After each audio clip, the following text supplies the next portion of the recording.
Hey everybody, Josh here. Welcome back to another video. Now this one's pretty exciting. I asked you guys in one of my previous videos whether you'd like to see how I edit my photos, and surprisingly, a lot of you guys did. So this is gonna be that video. I'm gonna walk you through sort of how I think about editing my photos with intention.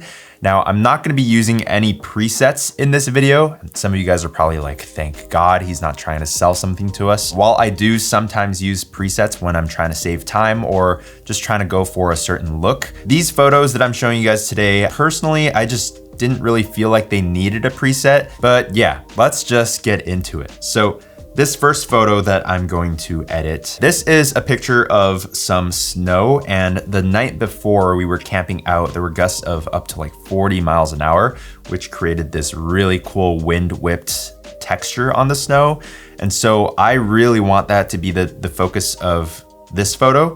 So that's why I'm gonna throw it into black and white, just so we can focus on the texture, and it's really not that much color in the photo anyway, it's just all blue. Now, when I look at this photo and I take a look at the histogram, I can see that a lot of information is sort of in the middle, right? It just looks like a big clump of gray.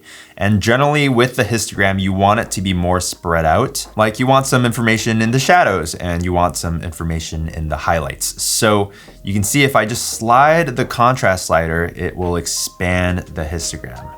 So we're gonna do that, and then we're gonna drop the black values and increase our white values.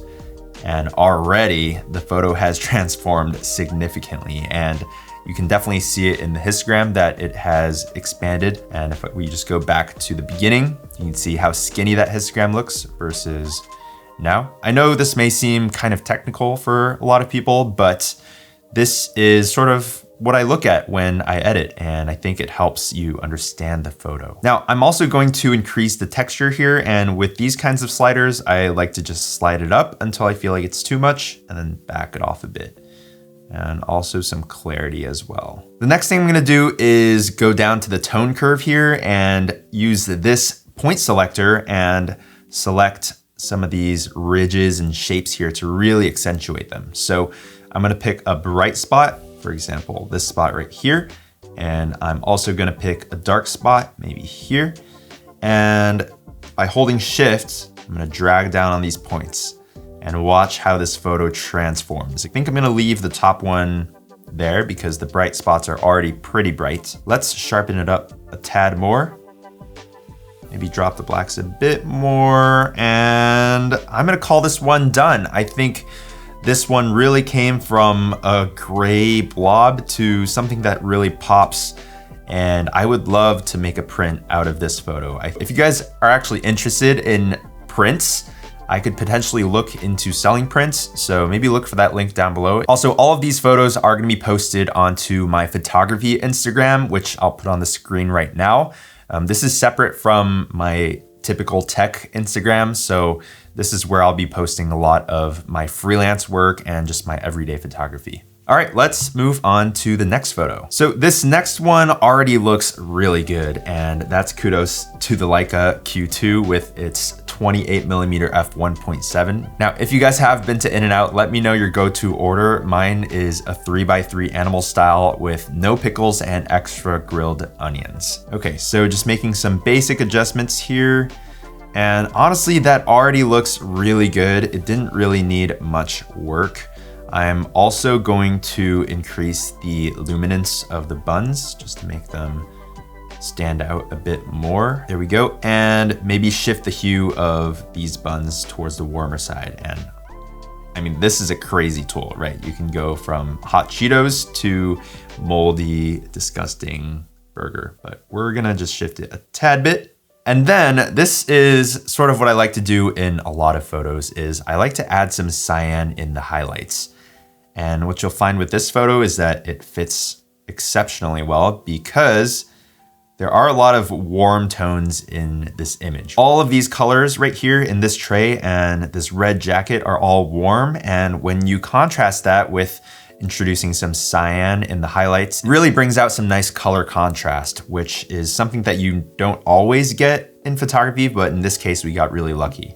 So yeah, just really accentuating that by inserting some cyan in the highlights. And I think that looks quite nice. If we turn that off and on, you'll see it makes a big difference and sort of sets the mood for this photo. So yeah, I'm quite happy with this photo. Let's move on to our third photo, which is a portrait of me in the snow. Now I'm gonna crop this photo to make sure that I'm centered a bit more, like so. And then with this photo, I really wanna make a graduated ND sort of look in the sky by putting like a linear gradient. So we're just gonna do that, and we're gonna drop the exposure here. And that creates some nice visual interest towards the middle of the frame, I think. Now, Lightroom has also implemented some really cool AI tools. So under masks, you can actually select subjects, and you'll see it'll select me perfectly, which is crazy. And I can also select the sky with the click of a button. So there's a lot of new tools that I actually didn't know about, but yeah, you guys can definitely go experiment with Lightroom if you have it. Now with selecting me, I'm gonna raise the shadow to get some detail back into my jacket and my clothes. Also just gonna raise the shadows overall, maybe increase the vibrance a bit. And then I've also made a radial gradient. I'm gonna invert it. We get this tiny, tiny vignette towards me, like barely noticeable, right? Maybe increase some clarity here using the same trick with the curves. I'm gonna raise some of these highlights and drop some of these shadows. Hopefully create some nice contrast here. And then with the hue of the blue, I don't like to do this too much. Like I know a lot of people will do something like this, go for that teal and orange look, but I'm gonna keep it more subtle than that. I think we're just gonna go a few points, maybe like 4 points that way. And then we're also gonna increase this effect with the color grading. I'm gonna add some teal into the highlights once again. And I think the teal look really helps it feel much colder, you know, in this photo, which it was cold. I had like 5 layers. I believe I had my base layer, a fleece layer, my bib, like snowboard bib. I had my puffer jacket, and then I had my hard shell. So it was cold out there, so I wanna make it feel like that. And I think those colors definitely help. Okay, this photo I would call complete. So here is our before and after. Okay, this final scene is a photo of these really cool rocks out in Alabama hills. And the first thing I'm gonna do is crop the photo so that we're not seeing this thing in the bottom left. Crop that in, and conveniently that actually puts these 2 holes onto our rule of thirds. That's nice. Didn't plan for that to happen. And then I'm seeing this nice light on this hole right here, and I think we can bring it out even further if we just drop the overall exposure. Something like this, right? Nice little halo there. And we're gonna increase the contrast.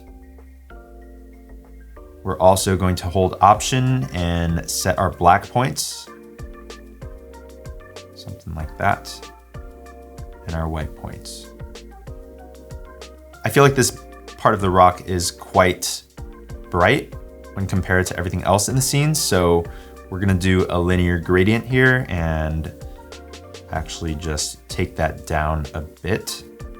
Not too much, maybe just about there. I'm gonna increase the texture a bit, increase the clarity, and the vibrance just a tiny bit. And then with our curves, I'm going to make a point here, and I think here, some of this light is catching on this rock, and we're gonna play with it. So we're gonna drop the bottom point down, just trying to be real subtle with this. Maybe something like that. And then the last thing I'll do is shift the hue of the rock towards more of an orange hue. So you can see what I'm affecting here. Similar thing with the in and out buns is I generally tend to skew towards the warmer orange tones. And actually I'm gonna take the vibrance down a tad just because I think we've gone too far. And yeah, this is looking good. I'm digging that. So yeah, these are our 4 photos that we've edited. Let's go back and full screen each of them so we can appreciate each one. This one, in and out. Let me know your order, by the way. 3x3 animal style, no pickles, extra grilled onions. That's my order. Next, we have this texture of snow. Love this one. And then we have this portrait of myself. And finally, we have these cool looking rocks. But yeah, let me know if you guys enjoyed watching sort of how I edit. I love photo editing, so I could make a ton of these videos as I'm gonna be traveling to Taiwan and Japan just in a couple of weeks now. So yeah, some really cool photos coming and I would love to share them with you. So definitely let me know your feedback. Check out my photo Instagram if you wanna see more of these photos. And also let me know if you guys are interested in prints. That's something that I don't have a lot of experience in, but I would love to start printing more of my photos as now I have a reason to. If you enjoyed this video, definitely subscribe to the channel to help me reach 200,000 by the end of the year. Also leave a like on the way out and I'll see you guys in the next one. Peace.